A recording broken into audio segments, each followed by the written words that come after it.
তো বন্ধুসকল আজি মই দেউতাক ক'লোঁ যে দেউতা মই এটা কুকুৰ পুহিম। দেউতাই ক'লে তই কুকুৰ পুহিবি? অঁ তই টেনশ্যন নল'বি, চব মই কৰিম। তাক বাহিৰত ঘূৰোৱা, লেট্ৰিন বাথৰুম কৰোৱা চব মই কৰিম, টেনশ্যন নল'বি। তাৰপিছত দেউতাই ক'লে ঠিক আছে তই কুকুৰ পুহ, কিন্তু মোৰ ঘৰত এটাই কুকুৰ থাকিব পাৰিব, তই ভাবি ল কোনটো কুকুৰ থাকিব।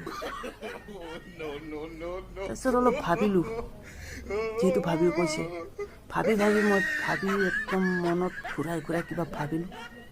তাৰপিছত মই দেউতাৰ কথা অলপ ভাবিলোঁ যে দুটা কুকুৰ, মইতো এটা কুকুৰ অনাৰ কথা কৈছোঁ, 2 নম্বৰ কুকুৰটো কোন? তাৰপিছত মই গম পালোঁ যে 2 নম্বৰ কুকুৰটো হ'লোঁ মই। এতিয়া আৰু এটা যদি কুকুৰ আনো তো মই